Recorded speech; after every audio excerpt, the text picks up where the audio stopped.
Que ahora estamos en comunicación con Adolfo Storni, empresario, economista e historiador aficionado. Y vamos a hablar con él del 17 de junio, día que se conmemora la muerte de Martín Miguel de Güemes, el 20, que se festeja o se conmemora el Día de la Bandera, y actividades o fechas históricas Ajá. para tener en cuenta y recordar. Creo que está en Santa Fe. Pregúntale a Mariano. ¿Dónde está, Adolfo? Buen día, ¿cómo le va? Mariana lo saluda y me acompaña Carlitos Lara. Hola, buen día, Mariana y Carlos, ¿cómo están? No, yo estoy en Buenos Aires. En Buenos Aires, bien. Perfecto. Bueno, queremos que nos cuente un poquito y recordemos esta fecha tan importante, ¿no? También la de del fallecimiento de Martín Miguel de Güemes, por eso el feriado de este día, sobre todo porque por ahí se confundía con el Día de la Bandera, fecha sin lugar a dudas muy importante también. Bueno, Belgrano y Güemes son dos personajes centrales en la historia argentina, en el inicio de nuestra vida independiente, muy ligados ambos a la provincia de Jujuy y a lo que es el Gran Norte o el Gran Noroeste argentino. Tuvieron una activa participación en todos los hechos políticos, militares y ligados a la lucha por la independencia, ¿no? Son dos personajes centrales. En el caso de Güemes, su madre descendiente de los fundadores de Jujuy, y de hecho su padre, que era un funcionario español, que era tesorero de las cajas reales, su primer destino en América fue en la ciudad de Jujuy, luego fue trasladado a Salta, cuando la nombran capital de la Intendencia de Salta de Tucumán, que era el territorio que comprendía las actuales provincias de Jujuy, Salta, Tucumán, Catamarca, Santiago del Estero y Tarija, y una partecita hoy de lo que sería Chile. Así que la familia materna de Güemes, ligada, la madre jujeña, ligada a la familia fundadora, el padre español, pero que trabajó en Jujuy, luego radicado en Salta. Y bueno, ¿por qué celebramos y por qué recordamos a Güemes Sí. a 200 años de su fallecimiento? Porque fue una figura central en la independencia argentina. Fue un genio militar que demostró a los generales de la época, como Belgrano y San Martín, pero también a la conducción política de ese momento, que era Pueyrredón, que era imposible llegar a Perú por el Alto Perú. Tanto Güemes como Dorrego, que habían estado destinados al Ejército del Norte, convencen a San Martín de que llegar a Lima por el Alto Perú era imposible, dada lo difícil del terreno, la superioridad numérica, la falta de recursos, el clima, etcétera, era muy difícil. Entonces, San Martín, que ya venía con algunas ideas, reconfirma su plan continental de primero avanzar sobre Chile y luego ingresar a Perú por mar. Güemes fue central en la operación de San Martín porque contuvo a los realistas en la frontera norte, tuvo prácticamente 7 años en guerra. Las provincias de Salta y Jujuy quedaron exhaustas, empobrecidas después de tanta lucha, y fue esa lo que en su momento llaman la guerra de recursos o guerra de guerrillas, donde los ejércitos irregulares de gauchos atacaban por sorpresa a ejércitos que habían tenido una participación en algunos casos sobresaliente en las guerras napoleónicas en España, y con una superioridad numérica y con un mejor armamento y caballada, etcétera. Sin embargo, Güemes los tuvo a raya y nunca pudieron ingresar, si bien hubo muchas invasiones, nunca pudieron permanecer mucho tiempo en los territorios de Salta y de Jujuy, porque siempre el ejército de Güemes los contuvo.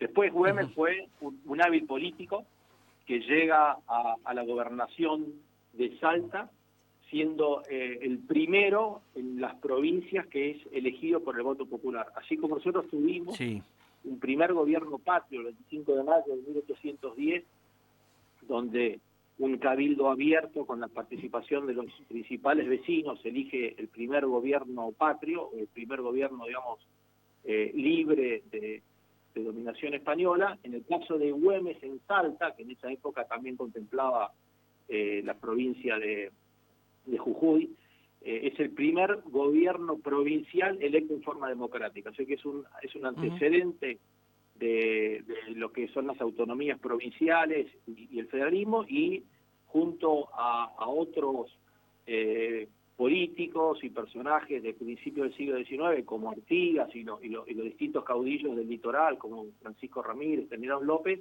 es podemos llamarlo uno de los padres del federalismo argentino. Güemes creía en una confederación de provincias donde todas las provincias eran iguales y no se aceptaba la supremacía de Buenos Aires sobre las otras provincias. Así que lo recordamos a Güemes como un gran patriota, un gran militar, un gran político, un aliado de San Martín, Belgrano y Pueyrredón, a los que podemos llamar los padres de nuestra independencia, en contener las invasiones realistas que venían desde Bolivia, y su prematura muerte. Güemes fallece a los 36 años. Él estaba en esa época preparando una invasión el plan original era que una vez que San Martín desembarcara en Perú, un ejército comandado por Güemes iba a ingresar a Bolivia y iba a distraer las fuerzas, iba a quebrar, digamos, el frente realista. Así que eso se vio malogrado por la prematura muerte. Güemes se considera el militar de más alta graduación muerto en combate, en una batalla. Lo emboscan, estaba en la ciudad de Salta, y a principios de junio estaba trabajando de noche, le hacen una emboscada, y cuando está escapando le disparan, y una bala perdida que ni siquiera habían apuntado específicamente contra Güemes le entra por la nalga y le sale por la ingle, y bueno, le provoca una agonía donde él, con mucha altura y mucho patriotismo, los españoles le habían ofrecido, los realistas le habían ofrecido atenderlo y darle atención médica, y él no quiso ver eso como una rendición, y les hizo jurar a los pocos que lo seguían que no se iban a rendir, iban a seguir la lucha. Así que el caso de Güemes, podemos decir que fue un gran patriota, una persona que incluso llegó a hipotecar sus bienes para sostener la lucha por la independencia y mantener el territorio actual. Y mucho se habla de Belgrano y de la importancia que fueron las batallas de Salta y Tucumán para mantener la frontera, pero de hecho lo que hizo Güemes posteriormente fue mucho más valioso, porque fueron invasiones, fueron otras 7 invasiones que digamos, se estuvo siempre en riesgo de que si caía al norte, los ejércitos hubiesen llegado primero a Tucumán, después a Córdoba y después a Buenos Aires, y la revolución, que en el momento en que Argentina, o lo que era en su momento las Provincias Unidas del Río de la Plata, declara la independencia, era prácticamente el único lugar en la América española que estaba con un gobierno independiente, o un gobierno no dominado por los españoles. Todas las revoluciones habían fracasado en América Latina, en Chile, en Venezuela, en Centroamérica, y el único lugar donde había un gobierno y donde se pudo sostener la revolución fue en Argentina, ¿no? Entonces, lo que era en su momento el virreinato del Río de la Plata. Así que, en el caso de Güemes, un reconocimiento para un gran patriota, cuyo pensamiento, su acción, sigue siendo tan reconocido por los salteños específicamente, pero hoy en día ya en todo el país se reconoce su patriotismo y su talento, y sobre todo su compromiso con la causa de la independencia. Bien, no se conoce mucho sobre la historia de quién fue la esposa de Güemes, pero tengo entendido que la acompañó hasta el final, y que después ella, al quedar viuda, creo que usó una manta negra o un traje negro. Porque, a ver, ¿por qué no nos comenta eso? Bueno, Y después preguntarte también, y agradecerte, Adolfo, por tu predisposición. Sabemos que estás en Buenos Aires, sos un historiador calificado a nivel nacional. Preguntarte por el tema de los gauchos infernales. ¿Por qué le decían eso que nosotros vemos acá en Güemes, en Salta, los infernales? Inclusive hay hasta bandas de música en la provincia de Salta. Bueno, primero vamos a hablar de la mujer.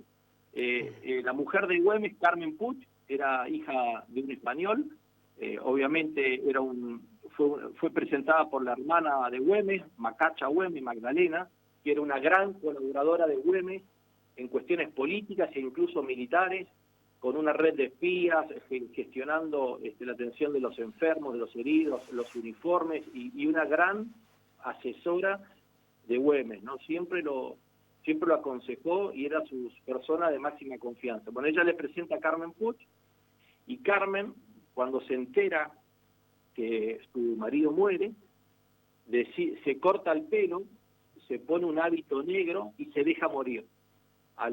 Antes del año murió de tristeza, dejó de comer, dejó de estar pendiente de lo que pasaba, y se despidió de toda su familia y murió de tristeza, ¿no? Tenía apenas 25 años. Qué bárbaro. Una historia, digamos, romántica, sí. y muy comentada en su momento, ¿no? En el caso, la pregunta de los infernales, bueno, era en contraposición a un regimiento que había de realista, que eran, le decían los angélicos, o los digamos, ligados a la iglesia o a la defensa, digamos, de ciertos valores religiosos. Entonces Güemes crea este regimiento, sin embargo, el gobierno nacional no le da autorización. Entonces este fue un regimiento provincial que no tuvo el reconocimiento como uno de los ejércitos o uno de los regimientos nacionales, y tuvo una destacada actuación. Los miembros tenían un adiestramiento muy riguroso, tenían sus fábricas de armas y de municiones, tenían su propio uniforme, y la característica principal era que eran todos diestros jinetes. Claro. Y eran muy rápidos, y se manejaban, digamos, en el monte y en esa geografía tan irregular de lo que es el norte argentino. Ajá. Y hacían operaciones de sorpresa, así tipo relámpago, donde atacaban por sorpresa a los realistas, y en cuestión de segundos producían un gran daño, pero también un gran desconcierto, porque les ahuyentaban los caballos, le cortaban los suministros. Hay ejemplos, ¿no es cierto?, donde manejaron ellos les cortaban el agua para bebida de los caballos, o sea que eran, digamos, muy conocedores del terreno. Y la clave del ejército de Güemes era que él armó distintos fracciones de este ejército en las distintas localidades, donde los militares o esta milicia no se alejaba de su hogar. Entonces tenían una composición local muy fuerte y defendían su territorio, su vivienda, sus campos, su zona de trabajo, y esto les generaba evitar las deserciones y la baja moral que había. Él había visto muy de cerca cómo habían fracasado todos los ejércitos que habían ido al norte desde 1810 en adelante, sí. Primero con Castelli y Ortiz de Campo, luego pasó por Redón, después Belgrano, después Rondó, después San Martín. Bueno, hubo un montón de generales que tuvieron muchísimos problemas con la indisciplina, tuvieron problemas con la deserción, tuvieron problemas con las relaciones había mujeres que iban, con cómo se desarrollaban, con problemas de saqueo. Bueno, todas esas cuestiones Güemes lo entendió, y él para su ejército trataba de que sean todas figuras locales, representantes de los distintos pueblos, de distintas estancias, y donde uno luchaba por su tierra. Claro. Güemes hizo 3 cosas muy importantes para tener el apoyo a la guerra y el apoyo, digamos, a su figura política, que fue primero la condonación de los arriendos. Ajá. Donde había una especie de si vos estabas en armas y estabas dentro del ejército, se te condonaba el arriendo. Segundo, el fuero militar. Cualquier problema con la justicia te juzgaban tus propios pares militares. Eso también generaba cierta protección ante algún exceso, y también era una forma de promoción social, ¿no? Porque había en el ejército de Güemes ex esclavos, pueblos originarios, mestizos. Bueno, había una gran composición racial y le dio movilidad, la participación en el ejército le dio movilidad social a mucha gente que a través de la carrera militar fue escalando lugares con ascensos militares, pero también con un mayor reconocimiento social. Así que Güemes, en ese sentido, fue muy hábil para generar mucho compromiso de todas las personas que formaron su ejército. Hay que tener en cuenta que Güemes puso prácticamente al 85% de la población masculina en edad de combatir, la puso en armas. Y casi todos arriba de un caballo. Esto solamente se vio en muy pocos momentos de la historia argentina. El primero, con las invasiones inglesas, donde prácticamente un cuarto de la población se militarizó y formaron los primeros regimientos, del cual ahí salen los patricios, los arribeños, los blandengues, etcétera. La segunda oportunidad es en el caso de Güemes con toda la militarización que hace de la población. Otro ejemplo parecido puede ser el caso de Uruguay con Artigas y con el éxodo de los orientales a la costa, digamos, del lado argentino, donde militariza toda la campaña.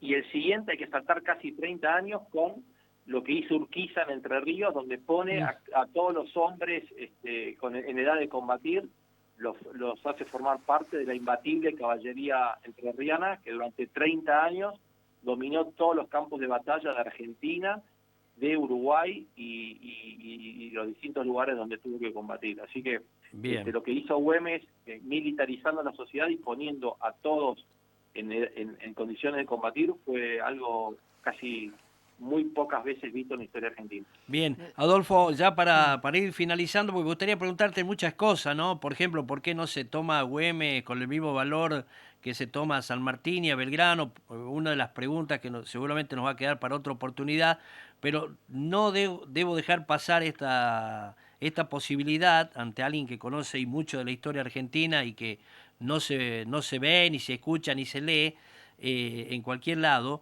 Preguntarte el valor del general Manuel Belgrano para la provincia de Jujuy. ¿Qué reflexión me puedes hacer sobre esta cuestión? Bueno, primero y cortito sobre Güemes. Güemes durante todo el siglo XIX tengamos en cuenta que también tuvo sus enemigos y el hecho de haber estado prácticamente toda su gobernación, todos esos 7 años que él fue gobernador, en guerra, le provocó muchos enemigos internos en la provincia, porque él pidió les cobró impuestos, hizo confiscaciones, le pidió un gran sacrificio económico a la población, sobre todo los que más recursos tenían, y eso le generó también un montón de enemigos. La cuestión es que Güemes durante todo el siglo XIX fue un personaje solamente que quedó en la memoria de los salteños y olvidado. Tuvieron que venir historiadores salteños como Frías y como Cornejo, que lo empezaron a reivindicar, y durante todo el siglo XX se construye un culto a la memoria de Güemes, ¿no? Entonces, los primeros 100 años de Güemes fue un personaje casi olvidado, que recién en el siglo XX se empieza a considerar, y hoy en día podemos decir que el aporte de Güemes a la independencia argentina es tan importante como lo que hizo Belgrano, San Martín y Pueyrredón. O sea que hoy es un personaje central de la independencia argentina y toda la evidencia histórica es incontrastable. O sea que no se puede negar su influencia. En el caso de Belgrano, me preguntaba su relación con Jujuy. Bueno, lo más saliente fue el éxodo jujeño, donde él veía una de las invasiones de los realistas que no estaba en condiciones de defenderlo. Él ordena al pueblo jujeño dejar tierra arrasada, abandonan la ciudad, queman los campos, se llevan todo el ganado, y primero retroceden hasta Salta y después hasta Tucumán. En Tucumán él recibe la orden de no dar batalla y solamente la promesa y el compromiso del pueblo tucumano de que iba a luchar y iba a poner iba a darle fondos, ¿no es cierto?, para poder aprovisionar el ejército, Ajá. lo convence a Belgrano que estaba en condiciones de poder dar esa batalla. Entonces, Belgrano, que tuvo una gran actuación en el norte, primero en sus dos temporadas como jefe del Ejército del Norte, la primera donde llega hasta Bolivia y digamos, las victorias de Tucumán y Salta, y luego las derrotas de Vilcapugio y Ayohuma, pero después, a partir de 1816, con el Congreso de Tucumán, donde él lo vuelven a nombrar jefe del Ejército del Norte, ya más bien era un ejército de observación, más bien defensivo, para tener una primera línea de un ejército regular, en el caso de que los españoles decidieran invadir. La primera vanguardia la tenía Güemes, en Salta y Jujuy y Tarija, y la segunda línea defensiva era Belgrano en el Ejército del Norte. Entonces, Belgrano estuvo ligado al norte argentino en dos oportunidades, entre 1812 y 1814, que es relevado por San Martín, y luego ya desde 1816 hasta poquito antes de su muerte, donde él a finales de 1819 sale del norte y ya vuelve a Buenos Aires muy enfermo, y ya para morir el 20 de junio. El año pasado conmemoramos los 250 años del nacimiento de Belgrano, los 200 años de su fallecimiento, y este año estamos celebrando o conmemorando los 200 años del fallecimiento de Güemes. Así es. Adolfo, muchísimas gracias por esta comunicación. ¿Y por dónde lo podemos seguir? ¿Está en las redes? No. Siempre voy dando charlas en distintas fechas de conmemoración de la historia argentina. A mí me gusta seguir a todos estos próceres del siglo XIX, y lo que uno trata de dar es un recuerdo y una conmemoración de todas estas personas que fueron muy importantes para tener el país que hoy habitamos, ¿no? Esta gente, recordemos que Belgrano y Güemes hicieron sacrificio supremo, ¿no? Belgrano, con su salud muy quebrantada y digamos a cargo del ejército hasta el final, muriendo muy joven a los 50 años, Güemes muriendo por una bala enemiga a los 36 años. Hay gente que en muy pocos años de vida tuvo una trascendencia tan importante que hoy, 200 años después, los seguimos recordando. Claro. Y digamos, los tenemos que homenajear porque son artífices de lo que hoy tenemos como país. Seguro. Y estos personajes nosotros hoy prácticamente podríamos decir que por ahí el norte argentino no era argentino. Así es. Por ahí era parte de Bolivia o de Chile o de un gran Perú que se podría haber formado. Exacto. Adolfo Storni, muchas gracias por esta comunicación, fue muy amable. Bueno, muchísimas gracias a ustedes por permitirnos divulgar la historia. Vamos a llamar el 23 de agosto porque es un día muy especial para los jujeños, a ver qué nos puede contar de la historia de Jujuy. Muchas gracias, Adolfo. Será un placer. Que tenga buen día, gracias. Qué bárbaro, ¿no? Impresionante.